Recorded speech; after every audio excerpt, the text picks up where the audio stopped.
పరుచూరి గోపాలకృష్ణ పాఠాలను పలుకులను అనుసరించండి. కొత్త పలుకుల కోసం, కొత్త పాఠాల కోసం పక్కనే ఉన్న గంటను నొక్కండి. నమస్కారం. నా విద్యార్థులకి పరుచూరి పాఠాలకు స్వాగతం.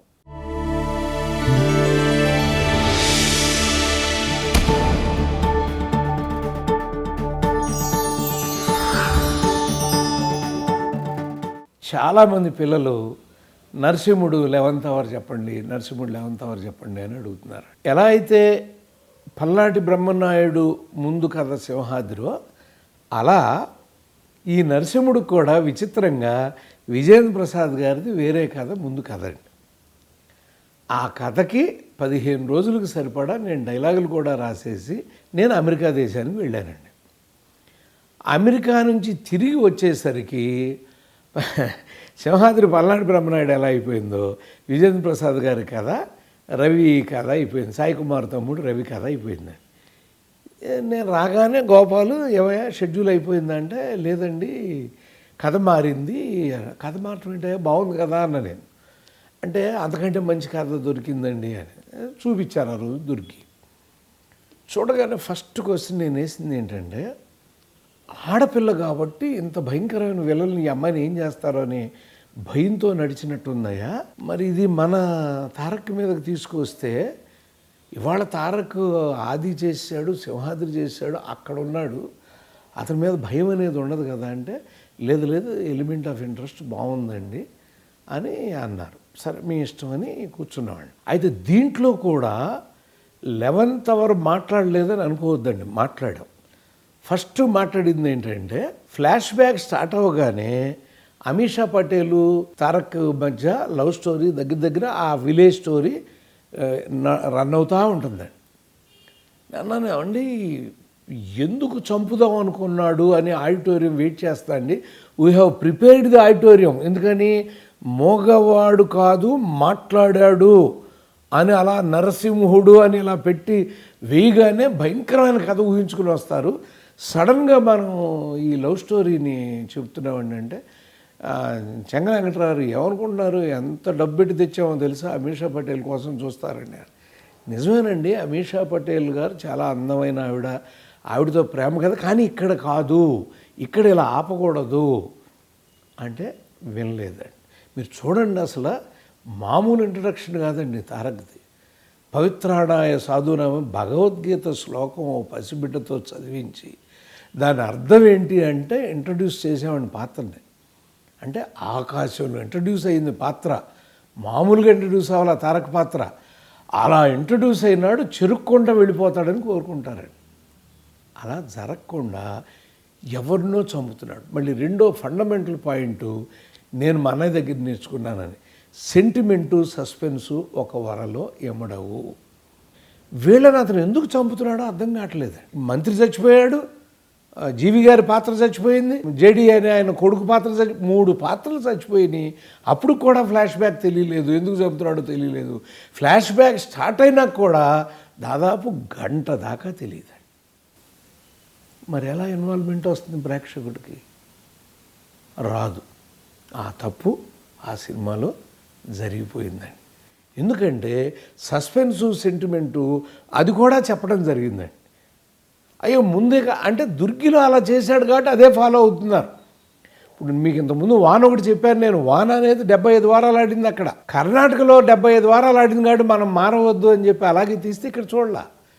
సో కర్ణాటక ప్రేక్షకుడు వేరు, తమిళనాడు ప్రేక్షకుడు వేరు, కేరళ ప్రేక్షకుడు వేరు, తెలుగు ప్రేక్షకుడు వేరు. ఇది మీరు ముందు తెలుసుకోండి. ప్రేక్షకుడికి ఇన్వాల్వ్మెంట్లో తేడాలు ఉంటాయి. ఆ ఇన్వాల్వ్మెంట్ని మిస్ అవుతున్నారు. ఎందుకు చంపుతున్నాడో తెలియట్లా. అదే మీరు గుర్తెచ్చుకోండి, ఆ పసిబిడ్డని అంత క్రూరంగా హింసించి చంపినాక ఆ సీన్ చూసినాక తారక్ వీళ్ళని ఎమ్మటబడి చంపుతుంటే మీకు ఎలా ఉంటుంది? ఎయ్యి అని అరుస్తారండి థియేటర్లో. అంటే ఆ కచ్చి వస్తుందన్నమాట, ఇది ఇక్కడ ఉండాలి అని. 11th అవర్లో వాటిని మార్చుకోకపోవటం మూలంగా వచ్చినటువంటి నష్టం అదండి. అలాగే మీరు గమనిస్తే సెకండ్ హాఫ్లో కూడా తారక్ పాత్రని నేనేమి చేయనని కమిషనర్ ముందే కమిట్ అయిపోతాడు.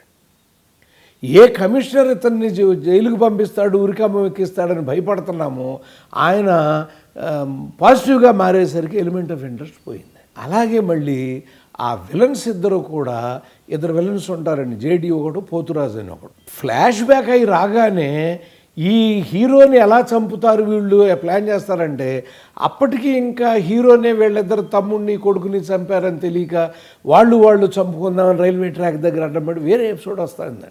అలాగే మళ్ళీ పోతురాజు పాత్ర కామెడీ చేస్తా అరుపులు అరుస్తా ఓసరవిల్లాగా అట్లా ఇట్లా గమ్మత్తుగా ఆయన కామెడీ చేస్తున్నాడండి పాత్ర. ఏం కామెడీ చేయొచ్చు కదండి అంటే వాళ్ళు ఒక భయంకరమైన నేరం చేసిన వాళ్ళు.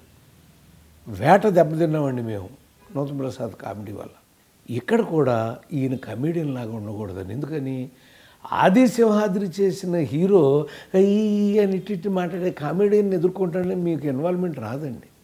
అసలు ప్రపంచంలో ఎంతమంది హీరోలు చెప్పగలరో లేదో తెలియదు కానీ నాకు పగలనక రే అనక అని ఒక డైలాగ్ చెప్తాడు ఇందులో తారక్. స్టాండింగ్ ఓవేషన్ రావాల్సినటువంటి డైలాగ్ అది, అంత గుడ్ పెర్ఫార్మెన్స్. కానీ దానికి కూడా అది చెప్పానండి. ఆర్తి అగర్వాల్తో రైలు పాట వచ్చినాక ఇది వస్తుంది. ఈ పాట ఏంటో అర్థం వస్తుందయా, వాళ్ళేంటి అసలు ఎందుకు చంపుతాడని చూడగానే నువ్వేంటి చిన్న గమ్మత్తుగా ఈ పాటలో ఉన్నట్టుంది.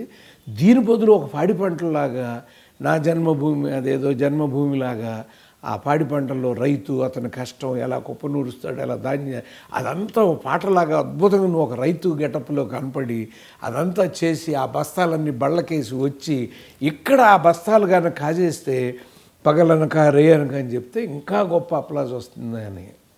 కానీ ఆ రోజున దాన్ని డైరెక్టర్ గారు అంగీకరించలేదు, వెళ్ళిపోయిందండి అది కూడా. రెండో పాయింట్, సెకండ్ హాఫ్ ప్రారంభం కాగానే 42 minutes వరకు విలన్స్ రారండి. అమీషా పటేలు, పాప, సత్యనారాయణ గారు, పిల్లలు వీళ్ళే తిరుగుతూ ఉంటారు తప్ప 42వ నిమిషంలో ఆ వంతుల మీద ఈ అమ్మాయి సైకిల్ మీద వస్తా అంటే ఈ యంగ్ విలన్లు ఇద్దరు వచ్చి ఆ అమ్మాయికి అడ్డం తగ్గుతారు. అంటే 42 నిమిషాలు ఏం లెంగ్త్ అంటాం మనం, అన్వాంటెడ్ లెంగ్త్ అయింది. How can you make it as a wanted length? దాన్ని మొన్న అన్నా నేను. అంటే ఈ సమీరారెడ్డి గారు ఎవరైతే ఉన్నారో వారి మీద ఊహని తీసుకెళ్లారు ఇక్కడ కథని. అది తీసుకెళ్లకుండా ఇలా ఈయన వచ్చాడు, వచ్చి ఒకళ్ళని కొట్టాడు, వీళ్ళ దగ్గరికి కాలనీలోకి వచ్చి సెటిల్ అయ్యాడు. సెటిల్ అయ్యి ఉలిక్కిపడి లేచి త్రిశూలం తీస్తాడు చూడండి. ఆ షాటుకు ముందు అలా పుడుకుంటా అంటే ఆ చిన్న రామయ్య మొహం మీదకి అలా కెమెరా వెళ్ళిపోయి ఏదో ఫీల్ అవుతున్నాడు టక్కుమని చూస్తే ఆ ఫ్లాష్ బ్యాక్ స్టార్ట్ అయింది. అంటే ఒక అమీషా పటేల్కి దీనికి మధ్యన ఒక అద్భుతమైన లవ్ స్టోరీ వచ్చేస్తుంది. ఇప్పుడు ఎవరికి బాధ ఉండదండి, ఎందుకని ఇంకా కథ మొదలవాలా. ఇప్పుడే ఊళ్ళో దిగాడే ఎవడో కొట్టాడు, ఇతనికి ఒక కథ ఉంది, ఆ కథ చెప్తున్నావు నువ్వు. ఓహో మంచి. అప్పుడు అమీషా పటేలు చెంగల్ వెంకటరావు చెప్పినట్టుగా అబ్బా ఏం హీరోయిన్ రా, టాప్ హీరోయిన్ ఉండేది. అది అయినాక ఈ బ్రహ్మానందం వచ్చి అక్కడ ఆల్రెడీ ఒక అమ్మాయి ఉంది ఈయనకి అని చెప్తే ఇద్దరికి థర్డ్ సాంగ్ ఇద్దరి మీద ఉంటుందండి. అవన్నీ పండేసేయండి అని నేను అప్పుడు చెప్పలేకపోయా. As a writer, as a teacher నేను మొన్న గోపాలకు చెప్తే ఇది మీరు చెప్పుంటే ఎన్ని ఉండేవాళ్ళం అండి అన్నాడు. ఇప్పుడు నేను ఆ ఫ్లాష్ బ్యాక్ ఎక్కడి దాకా ఎండ్ అవ్వాలంటే మనం నా లెక్క ప్రకారం ఆ పాప వాళ్ళ దగ్గరికి వెళ్ళి కాగితాలు ఇవ్వబోతే నెక్స్ట్ ఇమ్మీడియట్ కట్ చేస్తే ఆ పాప జలప్రవాహం దగ్గర పడిపోయి చచ్చిపోయి ఉంటాం. అక్కడ దాకా కనుక వెళ్ళుంటే ఇద్దరు యంగ్ విలన్స్ని ఎందుకు చంపాడో అప్పుడు పెట్టుకునే పనండి. దీన్ని కొంచెం ట్రిమ్ చేసుకుని అప్పుడు మీకు ఏళ్ళు వచ్చేసాయి.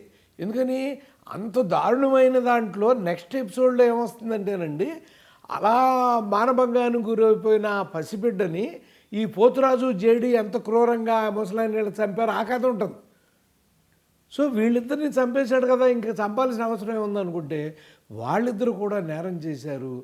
ఆ పోలీస్ అతను కూడా ఇతను కాల్ చేసి నేరం చేయించారు అతనితో అని ఇవన్నీ మీకు పరిచయం అయిపోయి ఉంటే కసి అద్భుతంగా పెరుగుండేది. వీళ్ళిద్దరిని చంపే కథ కూడా అద్భుతంగా ఎండ్ అయ్యేదండి. కానీ అందులో మీకు వచ్చే బాధ ఏంటంటే అక్కడ మాట్లాడుతున్నాడు కదా అని. పర్వాలేదండి, ఎలిమెంట్ ఆఫ్ ఇంట్రెస్ట్. అక్కడ మాట్లాడుతున్న మనిషి ఇక్కడ ఎందుకు మౌనంగా ఉన్నాడు? మొగాడు అయిపోయాడా? మధ్యలో మొగతనం వచ్చిందా? చివరిలో అంటుంది అప్పుడు దాకా నువ్వు మాట్లాడవద్దు అని అమీషా పటేల్ చెప్తుందండి నెక్స్ట్ ఫ్లాష్ బ్యాక్ ఎండ్లో. ఓహో, ఆ అమ్మాయి కోసం మొగ్గా ఉన్నాడని మీకు అర్థమైపోయి ఉండేది. ప్లస్ కమిషనర్ ముందు మారటం అనేది చూపించకుండా చివరిదాకా దాచిపెట్టి, అలాగే విలన్స్ ఒరే నువ్వు నేను కొట్టుకుంటున్నాం పిచ్చోడ వాడురా అని ఇంకా బెటర్ క్లైమాక్స్. ఎందుకంటే మా క్లైమాక్స్ అంతకుముందే ఎవరో వేరే సినిమాల్లో ఆ దుర్గి చూసి ఒక సినిమాలో వాడేశారండి ఎక్కడో. మనం లేట్ అయిపోయాం రిలీజ్ అయ్యేసరికి. అలా ఇద్దరి మధ్య ఇంకా బెటర్ క్లైమాక్స్ని మేము ఊహించుకుని ఉండేవాళ్ళం. ఇదే నరసింహుడు ఇలా సర్దుకుని ఉంటే ఇంకా బెటర్గా ఆడి ఉండేదేమో అని నా విశ్వాసం అండి. అప్పుడు కనుక ఉంటే కథ పద్ధతి ప్రకారం వెళ్ళింది.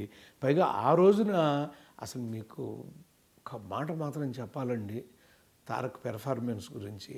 ఆ సిస్టర్ 2 సీన్లు ఉంటాయి, ఒక్కసారి చూడండి. మహానటుడు చేసినట్టు చేశాడండి ఆ 2 సీక్వెన్స్. ఎప్పుడుకి వచ్చినాయండి అవి? కథ విందామని నేను కోరుకునేసరికి గంట కనపడుతున్నాయండి ఆ సీన్. అంటే నాలో ఉన్న ఇన్వాల్వ్మెంట్ చచ్చిపోయి ఇదేంట్రా, ఇవన్నీ వస్తున్నాయి ఏంట్రా, అసలేంట్రా, కథ ఏంట్రా అని ప్రేక్షకుడిని నేను అల్లాడిపోతున్న టైంలో అంత అద్భుతమైన పెర్ఫార్మెన్సు అతను. అదే కనుక ఆ పిల్ల చనిపోయే వరకు ఫస్ట్ హాఫ్లోకి సర్దుకుని ఇప్పుడు కనుక చూసుంటే ఆ తారక్ పెర్ఫార్మెన్స్కి హ్యాట్స్ ఆఫ్ చెప్పి ఉండేవాళ్ళం అండి. ఈ పాయింట్ ఆఫ్ వ్యూలో నేను చేసుకోలేను, కానీ మీరు ఎవరన్నా అది డౌన్లోడ్ చేసుకుని ఆ సీడీని కట్ అండ్ పేస్ట్ చేసుకోగలిగిన వాళ్ళు ఉండి అలా కనుక ప్లే చేసుకుంటే మీకు ఇదే సినిమా సూపర్ సినిమా లాగా అనిపిస్తుంది అని నా భావన.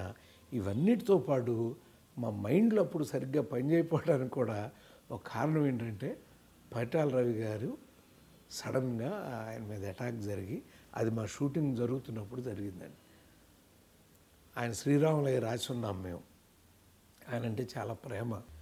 ఆయన పోయిన ఆ బాధ బహుశా ఆ బ్రెయిన్లో ఉండి ఇప్పుడు టీచర్గా కనపడి అన్ని అప్పుడు రైటర్గా కనపడలేదేమో. మరి ఏమైనా దాన్ని సరి చేసుకుని ఉంటే మాత్రం మీరు చూసిన ఫిలిం కంటే అది బెటర్ ఫిలింగా ఉండేదని తెలియజేస్తూ నమస్తే. మా చిరంజీవి గారు ఈ లెనిన్ చూస్తే ఆయనే గుర్తొస్తారు. తప్పు నా వైపు ఉంది కాబట్టి తలదించుకుని వెళ్ళిపోతున్నాను, లేకపోతే తలలు తీసుకుని వెళ్ళేవాడిని. ఓపెనింగ్లోనే ఒక భయంకరమైన హత్యలతో చూపించి, ఒక ఫ్యాక్షన్ ఓరియంటెడ్గా చూపించి, వెంటనే మళ్ళీ వేరే కథ వచ్చినప్పుడు అజ్ఞాతవాసిలో జరిగిన తప్పు ఇంద్రాలో కూడా జరిగింది కదా అని మనం అనుకుంటాం.